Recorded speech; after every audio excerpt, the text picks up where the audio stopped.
Assalamualaikum warahmatullahi wabarakatuh. Alhamdulillah. Wassyukru lillah. Wassalatu wassalamu ala rasulillah Muhammad ibn Abdillah wa ala alihi wa sahbihi wa mawalah. Asyhadu an la ilaha illallah wahdahu la syarika lah wa asyhadu anna Muhammadan abduhu wa rasuluhu la nabiyya wa la rasula ba'dah, amma ba'd.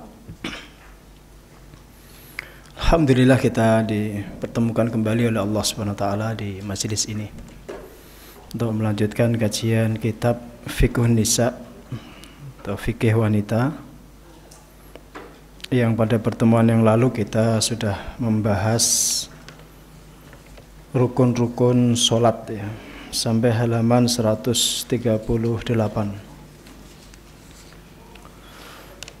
Salawat dan salam semoga selalu mengalir untuk junjungan kita Nabi besar Muhammad sallallahu alaihi wasallam, yang kita selalu nantikan syafaatnya dan kita ikuti sunnah-sunnahnya. Silahkan yang bawa kitab bisa dibuka halaman 139 ya, bab pakaian wanita dalam sholat.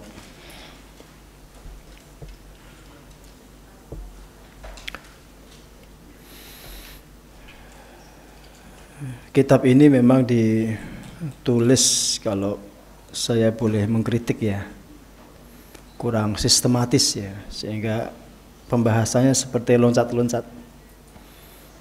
Mestinya ini dibahas di syarat-syarat sahnya sholat, menutup aurat, bersuci dan seterusnya itu. Tapi ini diletakkan di tengah ya. Jadi setelah bahas rukun, kemudian bahas pakaian, kemudian bahas tempat-tempat yang dilarang dikerjakan, dipakai sholat. Baru kemudian membahas tentang sunnah-sunnah sholat ya. Jadi loncat-loncat. Ya, ini kurang sistematis, kurang runtut itu. Beda dengan kitab-kitab fikih ya, yang memang ditulis oleh para ulama yang lebih kaliber. Itu biasanya penulisannya itu sangat sistematis. Tapi ala kulli hal, karena kita sudah milih kitab ini ya, kita teruskan ya.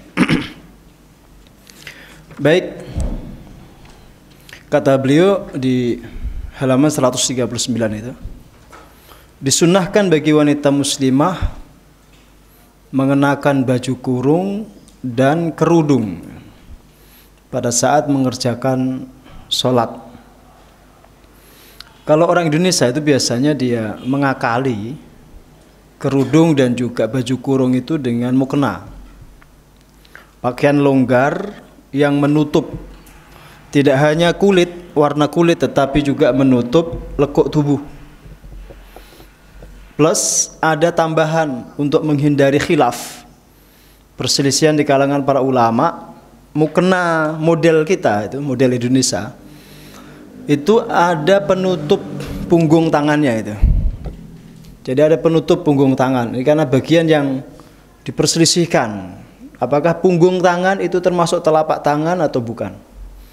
Maka untuk menghindari perbedaan pendapat itu, mukena kita itu yang biasa dibuat itu menutupi punggung tangan ini.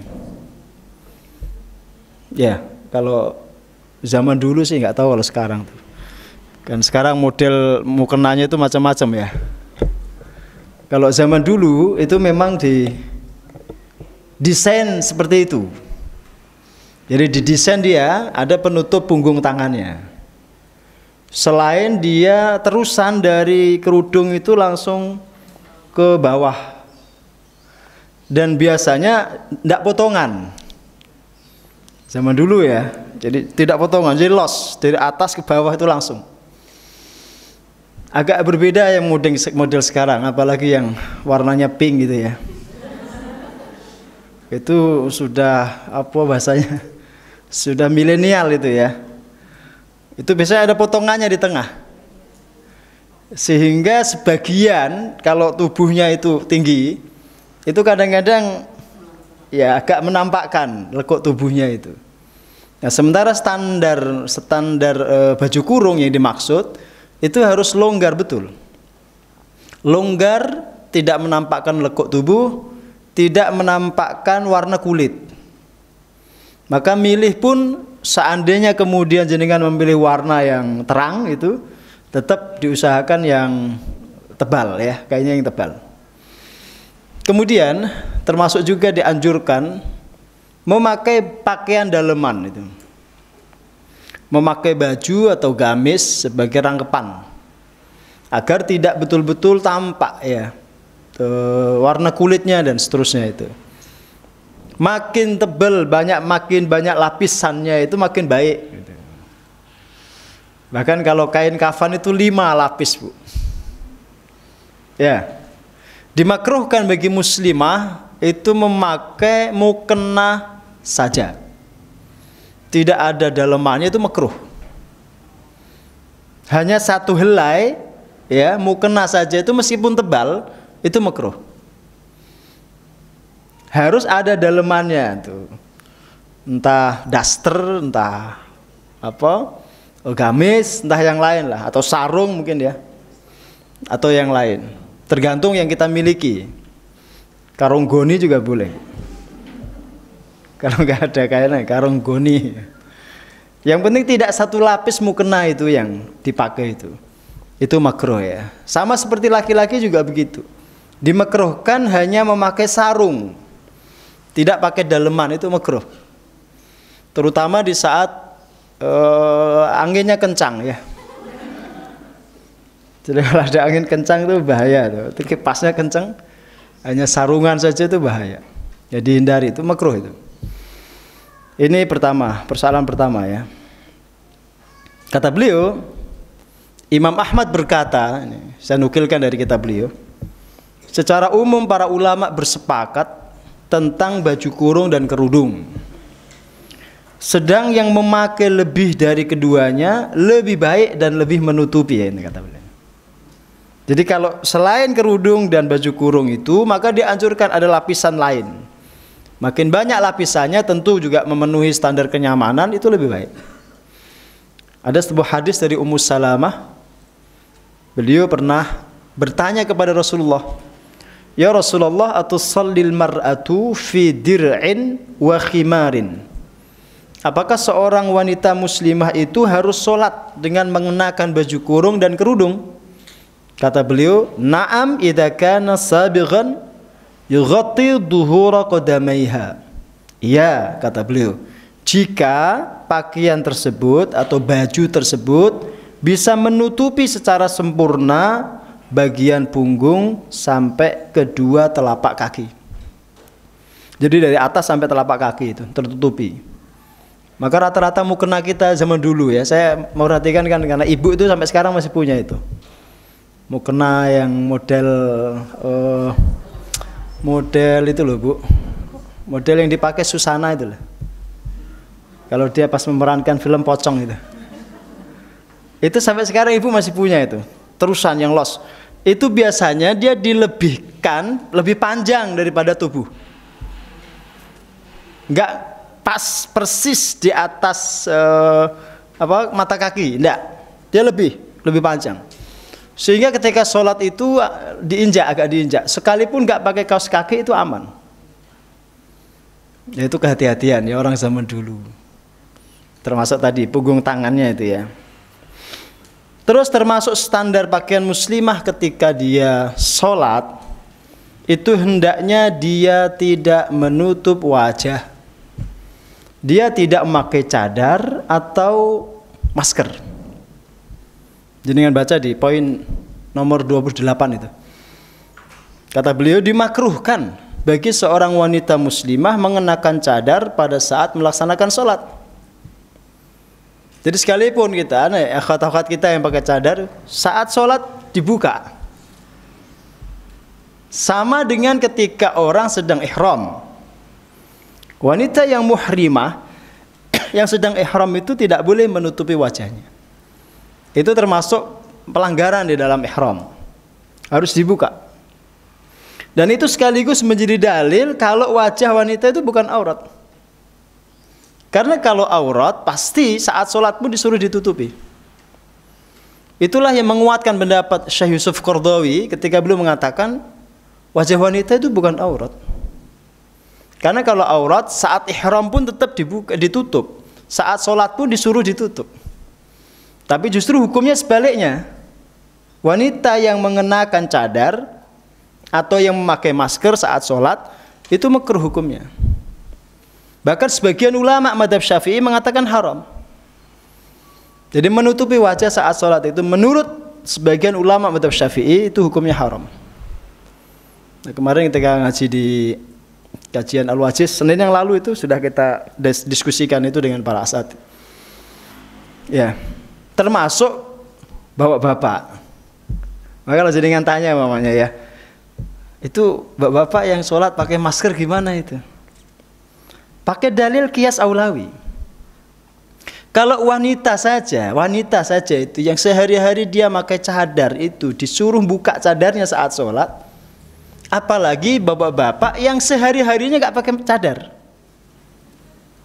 maka lebih layak lagi untuk tidak memakai masker ketika sholat.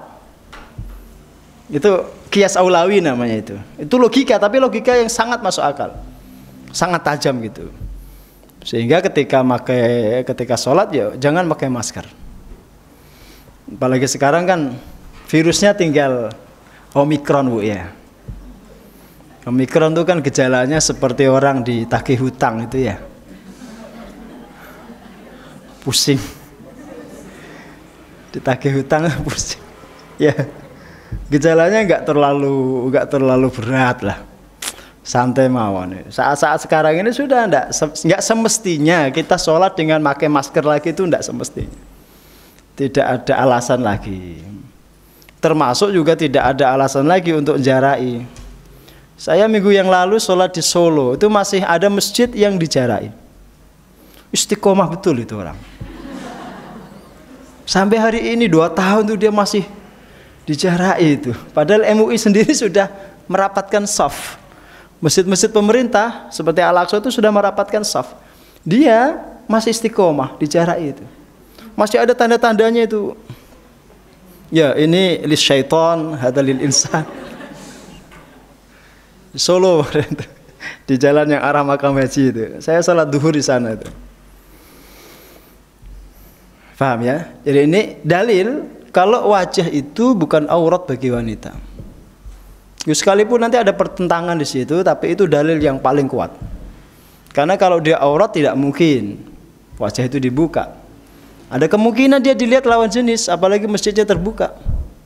Apalagi ketika ihram itu pasti berpapasan dengan banyak orang. Pasti ketika tawaf apalagi itu pasti berdekatan, berdesakan dengan banyak orang.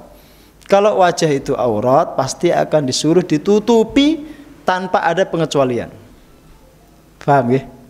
Berarti pakai cadar itu hukumnya apa? Sunnah. Ya sunnah. Tidak wajib artinya. Menurut pendapat Syekh Yusuf Qaradawi ya. Nanti bisa dicek di kitab-kitab beliau. Terus ada, saya agak ini ya, saya loncat ya, tidak saya bahas semua. Hendaknya seorang wanita itu ketika sholat itu memilih tempat yang bersih dan mubah. Itu kalimat itu saya sendiri yang buat. Karena di sini nggak disebutkan. Kalau kita kan taunya cuma bersih itu aja, nggak ada najis alias suci itu.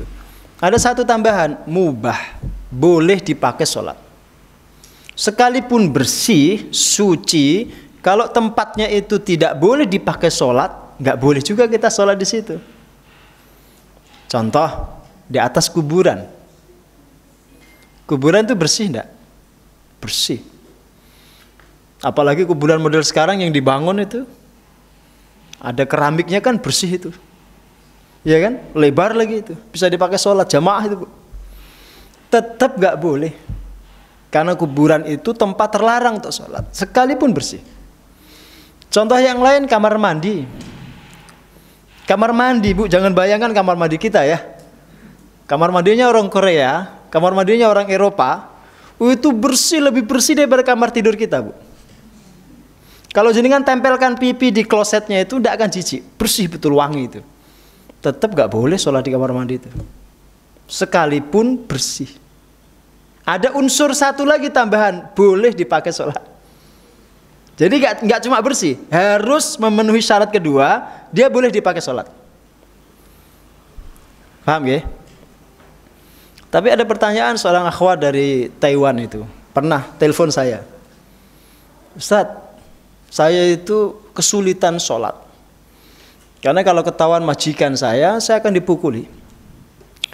Saya bilang, kok sampean susah banget ya, cari duit sampai ke negeri orang begitu jauh, terus susah sholat itu. Mbok jualan gado-gado aja di Indonesia. Udah terlanjur saya di sini kontrak 5 tahun Ustadz. Ini masalahnya, boleh enggak saya sholat di kamar mandi Ustadz itu? Karena satu-satunya tempat yang enggak ada CCTV itu kamar mandi. Rumah majikannya itu semua ada CCTV-nya, termasuk kamarnya itu Bu, itu ada CCTV-nya. Satu-satunya tempat yang enggak ada CCTV-nya itu kamar mandi. Boleh enggak saya sholat di situ? Enggak boleh. Dilarang, itu tempat dilarang. Kalau sampean kemudian sholat di situ, ya sampean mendapatkan dosa. Karena itu tempat yang dilarang. Tidak boleh kita mengagungkan Allah di tempat yang kotor, yang biasa dipakai untuk membuang kotoran. Paham ya? Itu jawaban. Termasuk tidak boleh sholat di jalan raya, sekalipun bersih. Dengan sholatlah subuh jamaah di jalan Solo Klaten itu, jadi kan sholat di situ, ganggu orang, dan itu tidak boleh.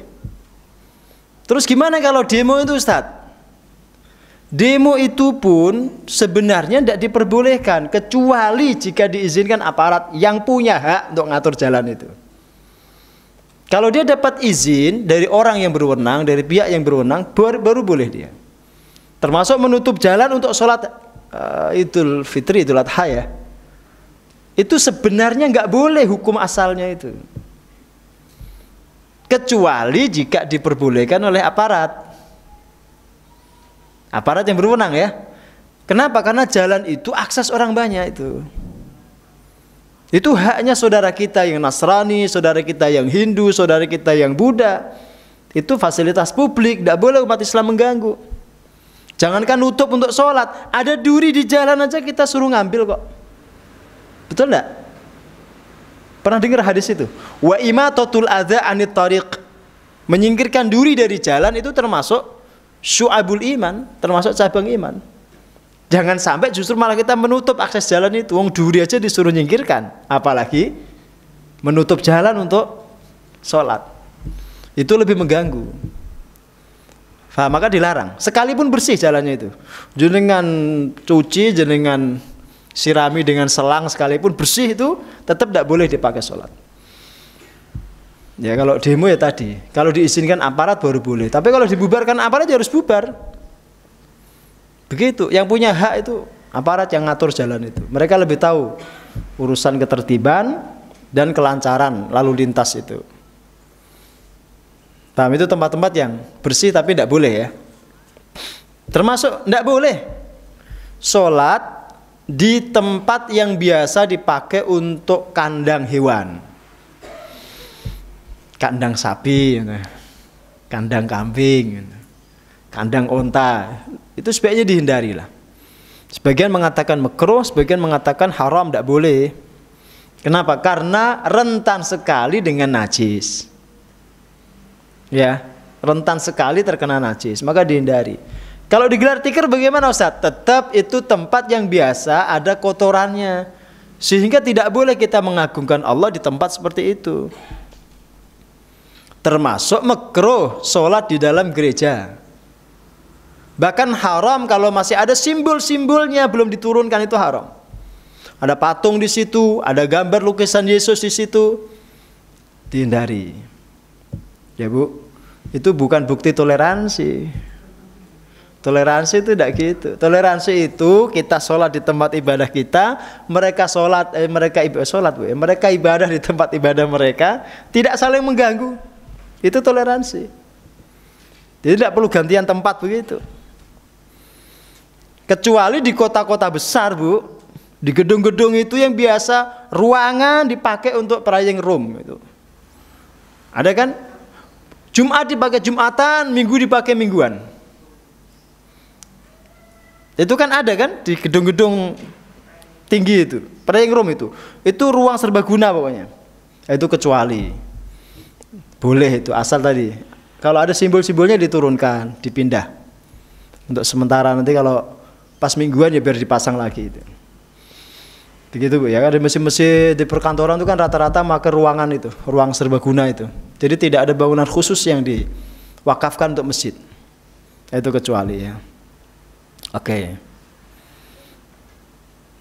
Cukup sampai di situ. Kita masuk ke sunnah-sunnah salat.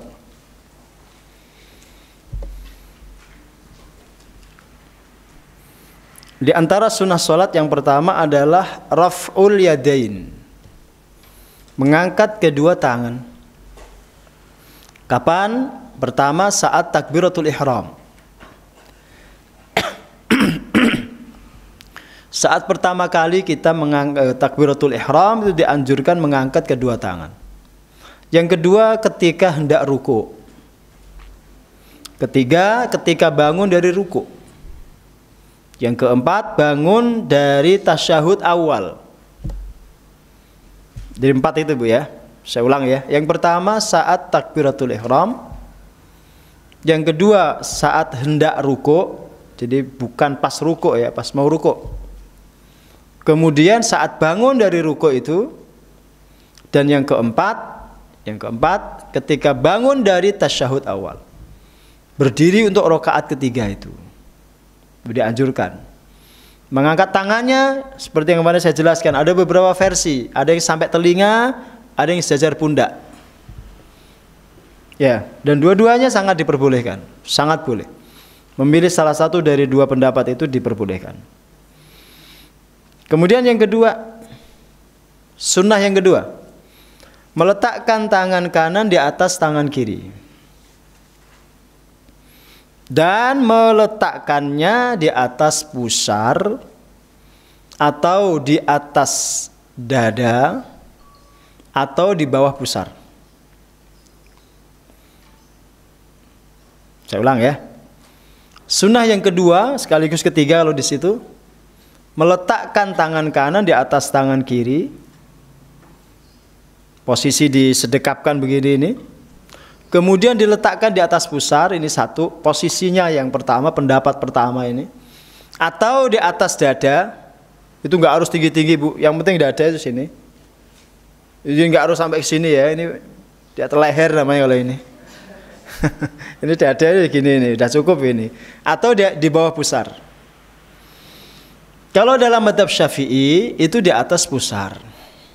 Jadi di atas pusar ini, persis di atas pusar ini. Dan itu persis dengan panjangnya separuh lengan kita sampai siku itu, persis. Jadi kalau kita meletakkan begini ini posisi paling nyaman. Kalau agak ke bawah ini seperti orang mau penalti itu. Ya, ini posisi paling nyaman ini di sini, di atas pusar ini, persis di atas pusar. Ada 3 itu ya. Jangan terbalik, jangan yang kiri di atas.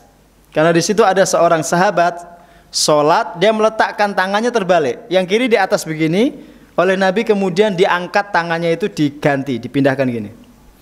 Yang kanan ini di atas yang kiri. Yang hadis yang dibawakan oleh Sayyidina Jabir itu. Marra Rasulullah sallallahu alaihi wasallam bi rajulin wa huwa yusalli wa qad wada'a yadahu al-yusra 'ala al-yumna fantaza'aha wa wada'al yumna 'alal yusra, rawahu Ahmad. Rasulullah pernah berjalan melewati seorang laki-laki yang sedang sholat. Orang tersebut meletakkan tangan kirinya di atas tangan kanan. Ini terbalik toh? Oleh Rasul kemudian dilepaskan tangan itu dan diletakkan yang kanan di atas yang kiri. Hadis riwayat Ahmad dengan sanad yang sahih. Jelas ya? Jadi meletakkannya itu. Nanti kalau kita cek di mazhab yang lain, bahkan bersedekap itu nggak disunahkan. Bersedekap ini nggak disunahkan. Jadi tangannya lurus saja ke bawah. Nanti orang-orang sebagian orang Afrika, sebagian orang-orang Turki yang madhabnya Hanafi itu nggak sedekap dia. Sholat itu ya lurus saya tangannya. Itu jadinya kalau tengok pasti Masjidil Haram itu seperti nggak sholat dia. Jangan nggak usah kasih aba-aba, sedekap bang. Itu dia lurus yang begitu. Posisi tangannya dia nggak sedekap. Karena menurut mereka sedekap itu bukan sunnah, menurut mereka. Dalam keyakinan madhab mereka itu. Dan itu sah-sah saja ya. Yang ketiga, yang keempat, membaca doa iftitah atau istiftah. Boleh iftitah, boleh istiftah. Ada banyak riwayat terkait dengan doa iftitah itu. Di antaranya yang ada di sini ini salah satu riwayatnya. Ini jarang dibaca yang ini Bu, yang ada di buku ini. Yang paling populer itu ada dua. Yang Allahu Akbar kabira walhamdulillahi katsira wa subhanallahi bukratan wa asila dan seterusnya itu. Ini biasa dipakai orang-orang mazhab Syafi'i. Kemudian yang kedua, Allahumma ba'id baini wa baina khataayaya kama ba'adta bainal masyriqi wal maghribi dan seterusnya itu. Dua riwayat itu yang paling populer. Ada juga satu riwayat, subhanakallahumma wa bihamdika tabarakasmuka wa ta'ala jadduka wa la ilaha ghairuka. Itu paling pendek. Yang biasa dibaca oleh imam ketika tarawih itu biasa dibaca itu. Maka seperti tidak baca iftitah, tapi dia baca sebenarnya. Cuma dia baca yang paling pendek, yang paling ringkas. Dan riwayat ini riwayat dari Jabir bin Mut'im. Ayahnya menceritakan ini. Saya bacakan ya. Sami'tu Rasulullah sallallahu alaihi wasallam yaqulu fit tatawwu'i Allahu akbar kabira. 3 kali dia ulangi itu. Allahu akbar kabira. Allahu akbar kabira. Walhamdulillahi katsira. Diulangi juga 3 kali. Walhamdulillahi katsira. Walhamdulillahi katsira. Wa subhanallahi bukratan wa asila. Diulangi juga 3 kali. Allahumma inni a'udzu bika minasyaitonir rajim min hamzihi wa nafsihi wa nafthihi. Terus dia berkata, qultu ya Rasulullah, ma hamzuhu wa nafsuhu wa nafkhuhu? Qal amma hamzuhu fal mautatu allati ta'khudhu ibnu Adam wa amma nafkhuhu al-kibru wa nafsuhu asy-syi'ru. Ini kalimat yang diajarkan oleh baginda Rasulullah. Saya pernah mendengar Rasulullah mengucapkan doa dalam sholat sunnah yang bunyinya Allahu Akbar 3 kali di situ. Allahu Akbar kabiro diucapkan 3 kali. Kemudian walhamdulillahi katsira diucapkan juga 3 kali. Kemudian wa subhanallahi bukratan wa asila diucapkan 3 kali. Terus Allahumma inni a'udzubika minasyaitonir rajim. Ya Allah, aku berlindung kepadamu dari syaitan yang terkutuk. Min hamzihi, dari hamz. Nanti akan ada penjelasan beliau. Wa nafsihi wa nafkhihi. Terus sahabat itu bertanya, ya Rasulullah, apakah hamz syaitan itu? Kata Rasul, hamz syaitan itu adalah pertengkaran yang sering menimpa anak cucu Adam. Karena bisikan setan terus anak cucu Adam bertengkar. Sedangkan nafasnya itu kesombongan, dimasukkan dalam hati anak cucu Adam. Kemudian nafkhahnya itu adalah syair, ya, puisi para bujangga zaman dulu yang membuat orang terlena dari Allah Subhanahu wa taala. Rawahu Ahmad wa Abu Dawud wa Ibnu Majah wa Ibnu Hibban. Nah, ini sunnah yang keempat Bu, membaca iftitah. Sekalipun kita sholat sunnah tetap dianjurkan baca doa iftitah ini. Jangan jenengan ringkas. Mentang-mentang sholat sunnah terus hanya membaca Al-Fatihah. Ya Bu, kan ada itu model sholat sunnah karena dia membaca hadisnya. Ini sholat sunnahnya Rasul, itu sholat sunnah yang ringan, sholat sunnah yang cepat, sholat sunnah yang pendek. Akhirnya dia memahami yang dibaca cuma Al-Fatihah. Enggak, tetap iftitah dibaca, Al-Fatihah dibaca, bacaan surat meskipun hanya 1 ayat dibaca setelah itu. Baru ruku. Jadi bukan berarti cepatnya sholat Rasulullah itu terus di diskon. Enggak baca iftitah, enggak baca surat pendek setelah Al-Fatihah, bukan. Bahasa mubalaghah, bahasa dramatis dari sebagian rawi itu jangan difahami letterleks. Ada sebagian rawi yang membahasakan lebih dramatis lagi. Sepertinya Rasul bahkan tidak membaca Al-Fatihah. Saking cepatnya sholatnya itu, kayaknya nggak baca Al-Fatihah. Terus jenengan nggak baca Al-Fatihah, juga sah sholatnya. Maka jangan difahami letterleks, secara harfiah, tekstual begitu, jangan. Kan sepertinya belum tentu benar kan? Dugaan dia belum tentu seperti itu faktanya. Paham ya? Jenengan pernah ngalami waktu Ramadan itu, habis sholat isya, terus sholat ba'diyah. Sebelum tarawih itu ada sholat iftitah. Ada, pernah ngalami itu? Sholat iftitah tapi di tengah-tengah, masuk akal enggak itu? Iftitah itu maknanya apa? Pembuka, mestinya di awal no. Harusnya qobliyah isya itu. Ini kan enggak, qobliyah isya 2 rakaat sudah kan? Terus sholat isya 4 rakaat, terus ba'diyah isya 2 rakaat, terus setelah itu tarawih. Rakaat pertama kedua, rakaat kedua yang pertama itu disebut iftitah, kata beliau-beliau itu yang melakukan itu.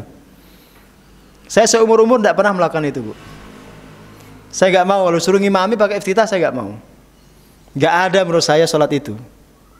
Kalau mau itu include dalam rakaat tarawih, 2 rakaat pertama itu dikerjakan lebih cepat. Itu pun tidak konteks. Kenapa? Karena pertama, timing sholat Rasul ketika malam hari itu sholat tahajud. 2 rakaat ringannya Rasul itu biasanya dikerjakan ketika Rasul sholat malam bangun tidur. Memang dianjurkan yang pertama, 2 rakaat pertama itu dikerjakan secara lebih cepat. Dikerjakan lebih cepat, tidak rakaat kedua dan seterusnya itu. Kemudian secara penempatan juga tidak pas itu. Di tengah-tengah kok iftitah. Iftitah harusnya di depan. Yang ketiga pelaksanaan. Sholat sunnah iftitah itu biasanya dilaksanakan takbiratul ihram, langsung Al-Fatihah, langsung ruku. Ya kan? Oh, itu lebih tidak jelas lagi itu. Dasarnya dari mana itu? Rujukannya dari mana? Maka yang begitu-begitu ditinggalkan, jangan diteruskan. Kalau jenengan mau sholat ya tarawih itu aja, 11 rakaat, 23 rakaat gitu. Enggak usah pakai iftitah-iftitahan. Paham ya? Jenengan ceklah nanti di kitab-kitab fikih itu enggak akan ketemu itu sholat sunnah iftitah itu. Kecuali fikih-fikih yang baru yang dibuat saat ini. Kalau kitab-kitab yang klasik itu enggak akan ketemu. Sholat sunnah iftitah itu enggak ketemu. Sekalipun kita mengerjakan sholat sunnah yang ringan dan cepat sekalipun, tetap iftitah dibaca, Al-Fatihah, terus surat pendek setelah Al-Fatihah. Itu kesimpulannya. Jadi tetap disunahkan baca iftitah. Jelas ya? Jangan didiskon maksudnya itu. Kemudian yang berikutnya, yang kelima, dianjurkan membaca ta'awud sebelum membaca Al-Fatihah.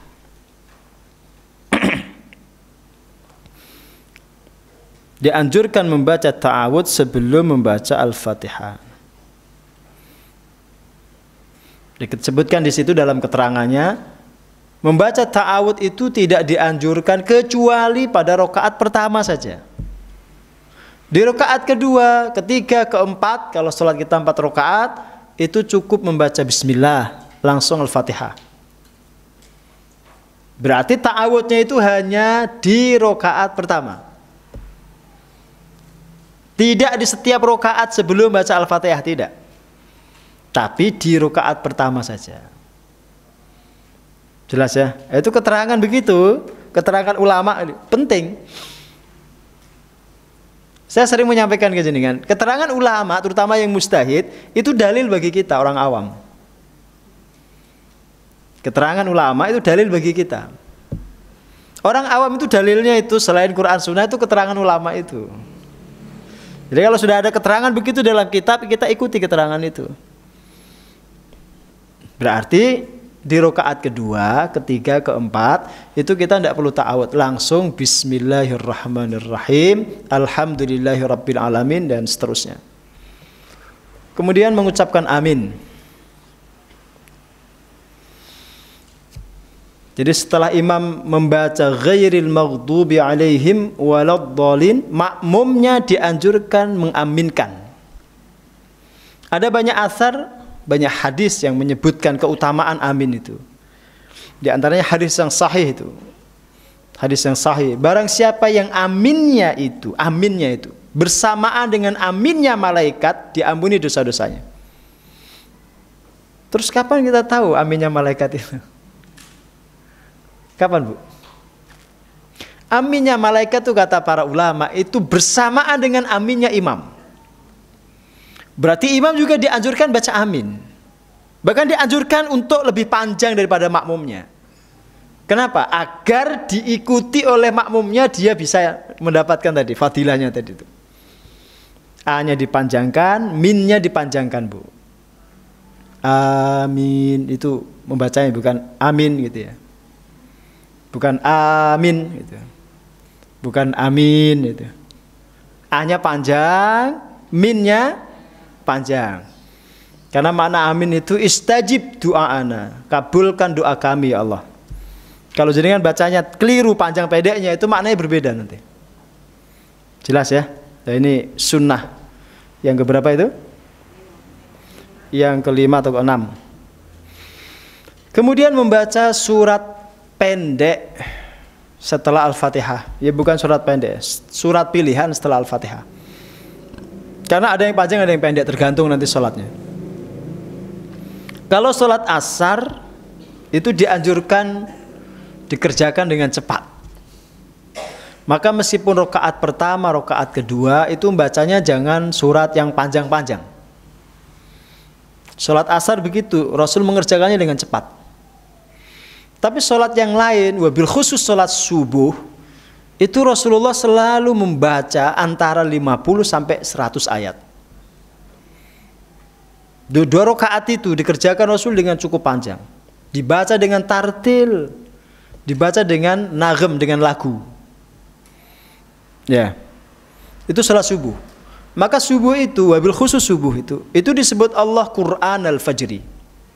Inna Qur'an al-Fajri kana masyhuda. Sesungguhnya Qur'annya Fajar itu disaksikan. Kemarin ketika ngaji saya dengan anak-anak saya jelaskan. Subuh dikatakan Qur'annya Fajar itu karena memang bacaannya paling panjang. Antara 50 sampai 100 ayat tadi itu. Minimal 50, rata-rata 100 ayat. Berarti kan jenengan juga harus punya hafalan segitu kan? Paling enggak separuh Al-Baqarah itu kan? Paling enggak. Separuh Al-Baqarah berapa juz berarti? 2,5 kurang lebih. Kurang lebih begitulah. Itu kalau subuh ya. Dan rakaat pertama itu dianjurkan lebih panjang daripada rakaat kedua.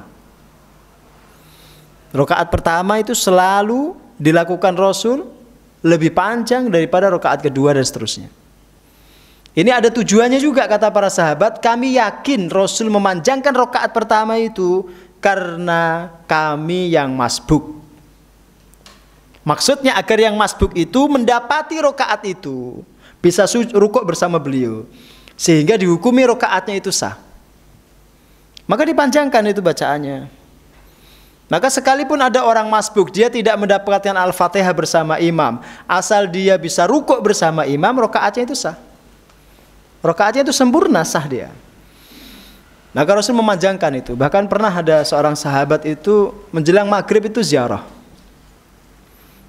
Ketika dia sampai di Masjid Nabawi, mau ke Baqi itu Sayyidina Bilal sudah qomat. Dia tetap ziarah dulu, Bu. Karena dia tahu Nabi itu bacanya panjang. Ketika dia selesai dari ziarah di Baqi, itu Nabi masih rakaat pertama. Nabi masih rakaat pertama. Masih membaca surat. Baru setelah dia takbiratul ihram beberapa saat kemudian Nabi baru rukuk. Dia nggak mendengar Al-Fatihah bersama Nabi. Dan dia tahu persis Nabi melakukan itu untuk menunggu kami yang masbuk. Bahkan Nabi itu kalau masih mendengar ada orang wudhu, Ada orang wudhu Bu, terdengar oleh beliau di tempat wudhu dia, masih wudhu, itu Nabi menambahkan lagi bacaannya. Kalau masih ada jalan, bunyi terompah yang jalan, itu Nabi menambahkan lagi bacaannya. Ditungguin. Nah imam sekarang enggak, cepet-cepetan rukuk kan. Biar saya masuk oke. Karena dia mikir, surga ini sudah mulai penuh. Nanti nak orang masuk surga semua kebanyakan, malah saya enggak kebagian. Karena model Nabi enggak, Bu, ditungguin agar yang masbuk itu sedikit. Itu meminimalisir yang masbuk. Berarti itu juga menjadi dalil, sekalipun kita tidak mendapati Al-Fatihah bersama imam, rakaat kita itu sah. Asal kita bisa rukuk bersama imam. Paham ya? Itu keterangan ulama, Bu. Baik. Satu lagi ya. Nah, ini saya bacakan yang tadi, yang kebake tadi. Kalau di sini ternyata salat duhur, Bu, saya bacakan, Bu, ya. Salatu zuhri tuqam. Salat duhur sudah diikomati. Fayadhabu dzahibu ilal baqi. Ada seorang yang pergi ke Baqi. Fayaqdi hajatahu. Dia menyelesaikan hajatnya. Tsumma ya'ti ahlahu. Kemudian dia pulang ke rumah. Fayatawadda, lalu dia berwudu. Wa yudrikun Nabi sallallahu alaihi wasallam fi raqatil ula. Dan dia mendapati Nabi itu masih di rakaat pertama. Mimma yutiluha. Karena Nabi memanjangkannya itu. Dipanjangkan rakaat pertama itu. Sampai dia dari Baqi pulang wudu ke masjid, Nabi masih rakaat pertama. Ya mungkin rumahnya dekat-dekat di Masjid Nabawi itu. Nggak mungkin ada di Mekah kan. Kalau ada di Mekah jaraknya 500 kilo kan nggak mungkin. Jadi kita sekitar Masjid Nabawi itu kemungkinan besar kan. Sehingga ketika dia pulang pun nggak terlalu jauh. Tapi di sini faktanya Nabi itu masih rakaat pertama. Karena Nabi memanjangkannya. Memanjangkan apa? Bacaan surat setelah Al-Fatihah. Kalau Al-Fatihah kan nggak mungkin dipanjangkan. Kan nggak mungkin cuma 7 ayat, diulangi berapa kali.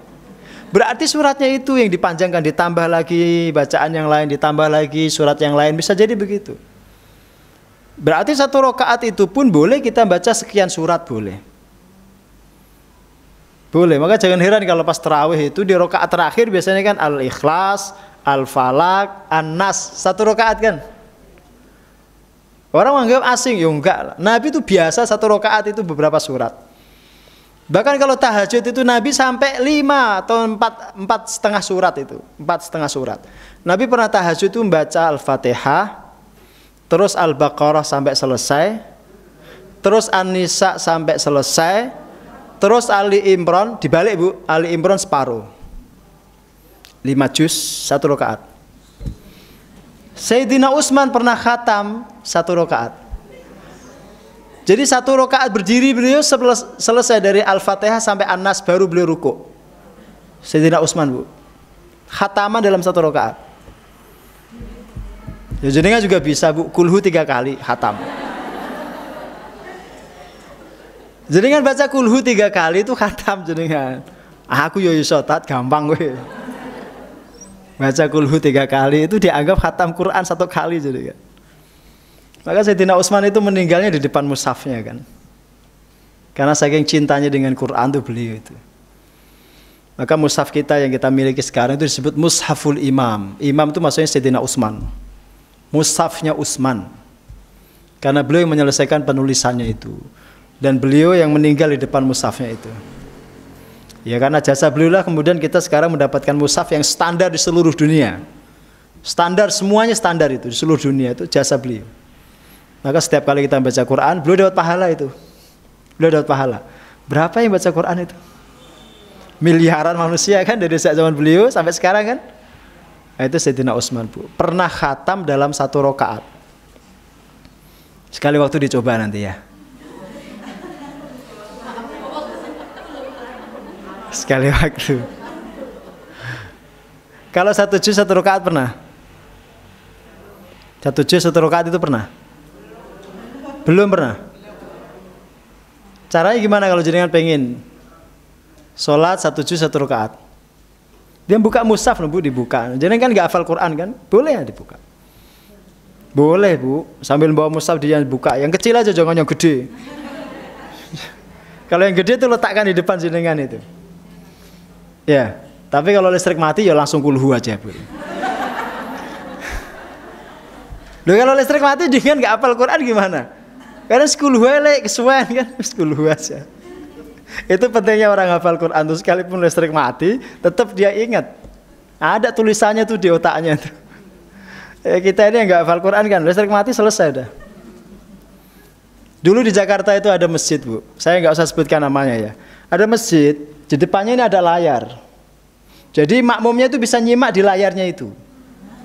Imamnya baca, ada layarnya, ada LCD-nya. Makmumnya bisa nyimak itu. Jadi nggak ngelihat tempat sujud, dan lihat itu. Pas sholat itu, mohon maaf, pas sholat itu keluar gambar yang aneh-aneh itu. Makmumnya udah guyu. Nggak jadi sholat itu, mungkin keklik itu keliru dia.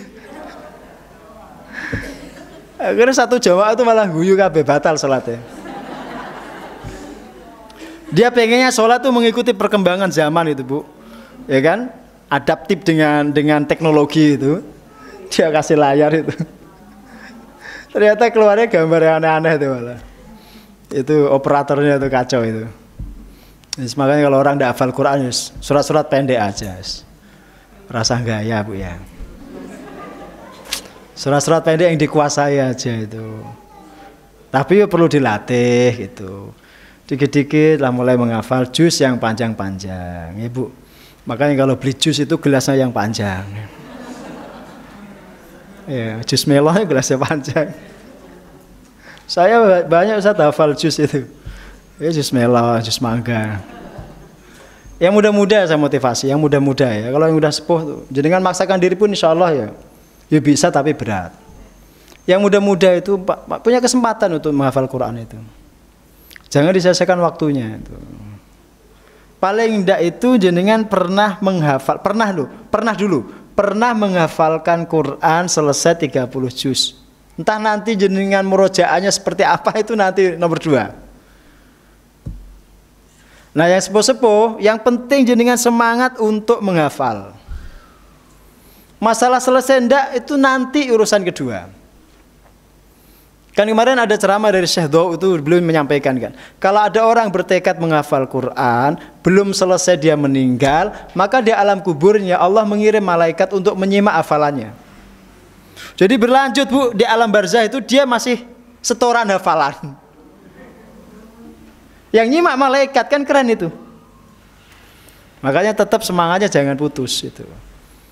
Ya sekalipun mungkin sehari mungkin setengah ayat gitu ya. Umpamanya yang sepuh-sepuh loh, setengah ayat itu dapat setengahnya lagi, separuhnya besok lupa. Tetap ada semangat maksudnya itu, jangan putus asa. Tapi yang muda-muda sehari 1 halaman itu bisa sehari 1 halaman itu bisa. Anak-anaknya itu 1 halaman itu enteng banget, nggak sampai 1 jam tuh lancar dia. Yang masih muda-muda itu sayang itu kalau otaknya, hatinya nggak diisi dengan Quran tuh sayang. Begitu ya, ditandai sampai di situ, sampai membaca surah setelah Al-Fatihah. Wallahu a'lam bishawab. Silahkan kalau ada pertanyaan dipersilahkan. Monggo MC-nya.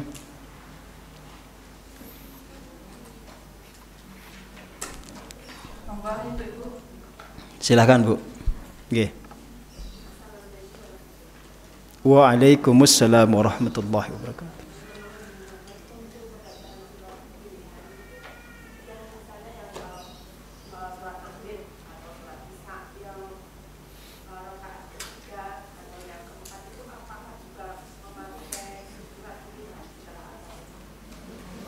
Yang rakaat ketiga dan keempat, kalau sholat kita lebih dari 2 rakaat, itu tidak dianjurkan membaca surat setelah Al-Fatihah. Jadi cukup Al-Fatihah langsung ruku. Justru kalau jenengan menambahkan pada Fatihah baca surat pilihan, itu sebagian ulama mengatakan bid'ah itu. Karena gak dicontohkan oleh Nabi. Jadi setelah Al-Fatihah langsung ruku jenengan. Meskipun imamnya umpamanya belum ruku umpamanya itu, jangan diduga dia baca surat setelah Al-Fatihah. Bukan, bisa jadi dia baca Al-Fatihahnya panjang-panjang. Jadi kan udah selesai mamanya. Imamnya kok belum selesai. Jangan-jangan dia baca surah setelah Al-Fatihah. Enggak. Karena rakaat ketiga, rakaat keempat itu tidak ada surat yang dibaca setelah Al-Fatihah. Itu ijma' seluruh ulama. Sepakat seluruh ulama mengatakan begitu. Sehingga jangan kita membaca, justru salah nanti. Jelas. Baik, yang lain silakan. Waalaikumsalam warahmatullahi wabarakatuh.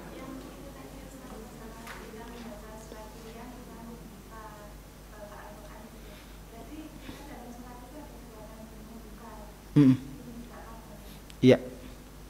Sayyidah Aisyah itu pernah tarawih diimami pembantunya. Pembantunya itu membawa mushaf, megang mushaf itu. Dan itu menjadi dalil bahwa ya, ketika sholat kita buka mushaf itu boleh. Gerakan membukanya itu tidak dianggap membatalkan. Karena kalau itu tidak diperbolehkan, mesti Aisyah akan menegur pembantunya itu. Pastilah, Sayyidah Aisyah itu kan orang yang paling alim di antara para sahabat, wanita. Wanita yang ahli fikih itu Sayyidah Aisyah. Tidak mungkin nggak ditegur kalau salah itu. Nah, ketika beliau tidak menegur pembantunya itu tandanya boleh. Maka kalau jenengan lihat di Masjidil Haram nanti ketika tarawih, untuk menghindari ngantuk biasanya para jamaah, para makmum itu membuka mushaf ketika imam sudah itu baca. Dia sambil nyimak gitu. Ya Bu, dia nyimak tuh. Kalau di Masjidil Haram kan nggak mungkin mati listrik itu.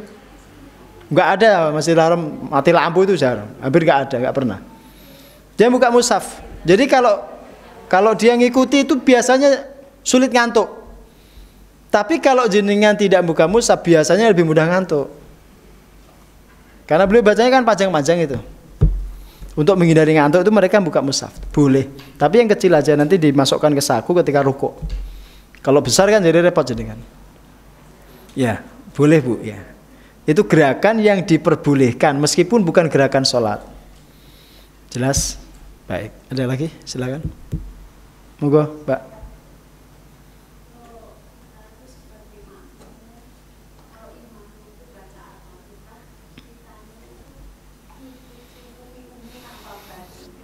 Umi apa Bu?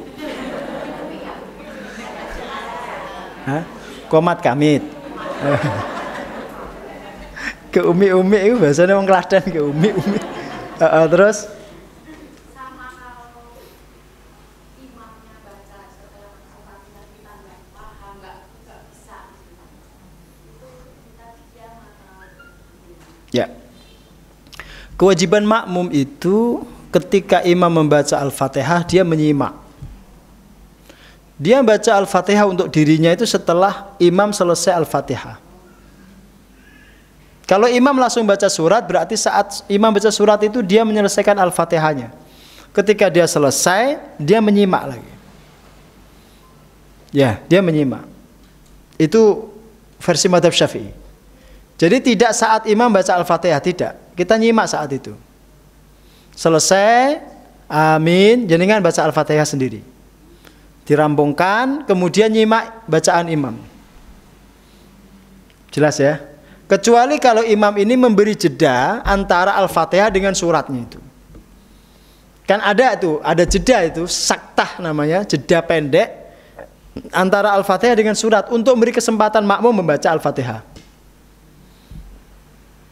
Itu imam, sebagian imam itu memberikan kesempatan itu. Nah berarti jenengan bacanya saat itu. Setelah selesai jenengan nyimak bacaan imam. Ya kalau jenengan nggak paham, ya banyak Bu orang yang hafal Quran juga nggak paham juga banyak. Yang penting saat imam itu membaca jenengan nyimak, dapat pahala jenengan. Ya nak ketoke lagune imam itu mendayu-dayu jenengan nangis gitu. Jenengan nangis, ya nah pokoknya diusahakan nangis lah. Meskipun nggak paham. Oh ternyata itu ayat tentang surga. Kok malah nangis? Nyimak itu bagian daripada interaksi dengan Quran. Meskipun kita nggak paham, kita tetap dapat pahala. Nah kalau ada orang baca Quran itu dianjurkan kita menyimak, mendengarkan tanpa bicara. Nggak boleh kita bicara ketika ada orang baca Quran itu enggak. Didengarkan baik-baik. Jelas ya? Kecuali kalau setelan itu, kaset atau rekaman itu diputar itu kan tidak langsung. Meskipun begitu ya kalau kita mau menyimak itu lebih baik. Jelas. Baik, yang lain satu lagi. Monggo, Mbak. Moga nggih. Ya. Kalau kita cuma menyimak saja, itu apa sudah sah sholat kita? Nyimak Al-Fatihahnya sama suratnya. Kalau kita orang yang buta huruf ya, kita nggak bisa baca sama sekali, maka sholat kita itu ya cukup menyimak itu. Sambil kita membaca kalimat thayyibah yang kita mampu. Tapi kalau kita bisa menghafal Al-Fatihah, maka Al-Fatihah harus kita baca. Maaf ya, kalau imamnya itu baca Bismillahirrahmanirrahim itu kan ada jeda 1, 2, 3. Iya. Kita habis selesai saya mengikuti makmumnya mengikuti Bismillahirrahmanirrahim sampai selesai itu gimana? Boten. Itu tidak dianjurkan malah. Jadi disimak aja dulu sampai selesai, baru kemudian kita membaca sendiri untuk diri kita itu. Jangan di sela-sela itu. Karena kalau di sela-sela itu ada jeda. Bukan, tidak runtut namanya. Tidak runtut. Baca Quran itu kan jangan di jeda-jeda gitu. Harus runtut. Adapun imam karena kalau dia ngambil nafas ya pasti dia akan jeda, itu udah pasti. Maka disimak sampai selesai, baru kemudian jenengan baca Al-Fatihah, kemudian nyimak lagi. Begitu Bu ya. Oke. Silakan Bu.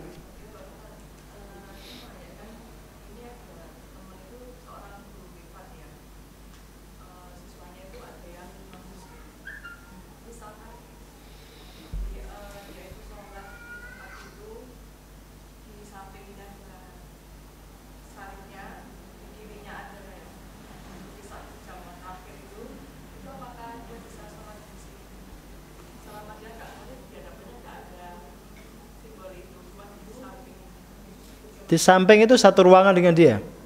Kalau satu ruangan jangan. Pilih tempat yang lain. Di ruangan yang ada salibnya, atau ada patungnya, atau ada lukisan yang disakralkan, itu jangan dipakai sholat. Ruangan itu jangan dipakai sholat. Ini bukan bab kita anti toleran, bukan. Aturan fikih ya aturan fikih gitu. Peduli amat dengan kata orang kita nggak toleran dan seterusnya itu. Enggak. Ya, aturan fikih. Begitu pendapat para ulama itu. Minimal hukumnya makruh di tempat sholat begitu. Sholat di tempat seperti itu, hukumnya makruh minimal. Ya ruangan itu. Maka dihindari ruangan yang ada gambar salibnya dan seterusnya. Sekalipun besar Bu. Sekalipun gereja itu besar terus di dindingnya kanan kiri itu ada salibnya, tetap tidak boleh. Jadi kan terkena aturan, itu ruangan yang ada patung yang diagungkan mereka. Jelas. Berarti jadi kan nyari ruangan yang steril. Ya, tidak harus di situ. Jadi nyari ruangan yang steril atau izin ke masjid dulu sebentar. Kalau kita di negeri kita emang nggak ada alasan kita nyari tempat yang susah enggak. Masjid banyak, musola banyak. Izin sebentar ke musola, ke masjid bisa. Nanti kembali lagi ke tempat murid privat kita itu bisa. Jelas ya? Ustaz, maaf ya Ustaz. Kebetulan kakak saya itu seorang majelis. Itu kan karena untuk saya menurut sholat ya.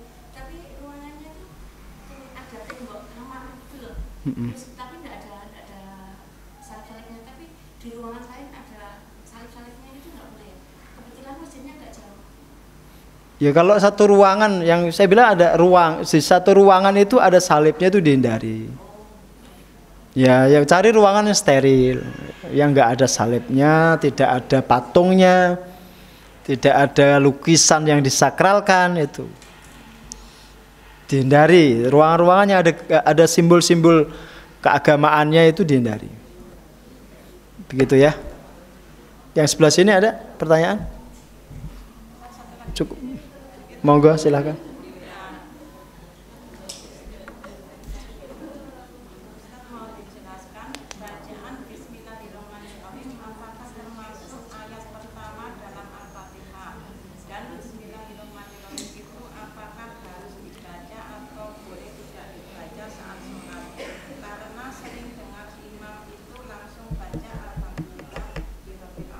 Ya.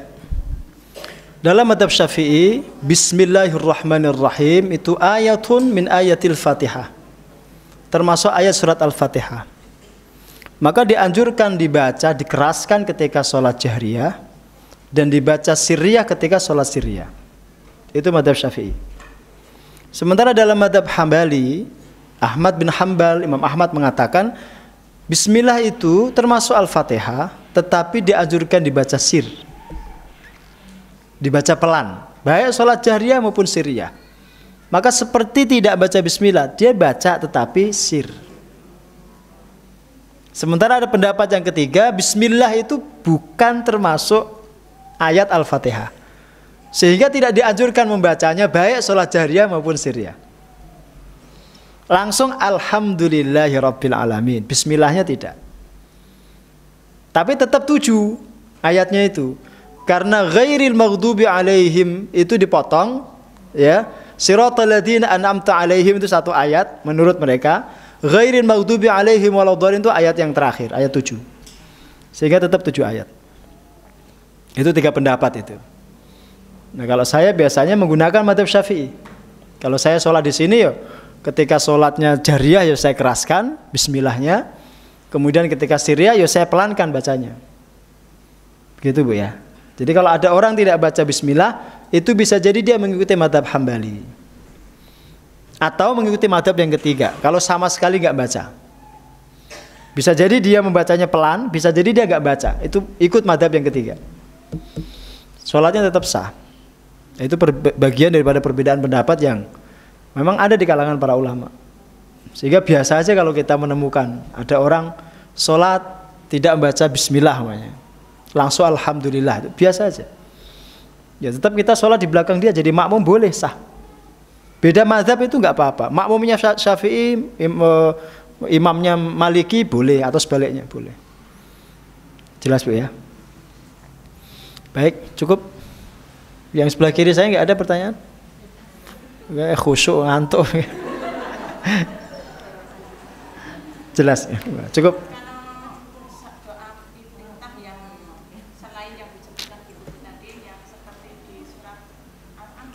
Yeah. Itu lanjutan dari tadi kan Bu. Itu lanjutan yang kabira walhamdulillahi katsira. Nanti sampai ke situ inni wajjahtu wajhiya. Tapi di riwayat hadis itu ininya memang nggak ada. Langsung wajjahtu wajhiya gitu. Ini itu tambahan aja, dan itu boleh, tambahannya diperbolehkan. Boleh. Diambilkan dari ayat tadi itu boleh. Begitu ya. Baik, jazakumullah khairan. Assalamualaikum warahmatullahi wabarakatuh.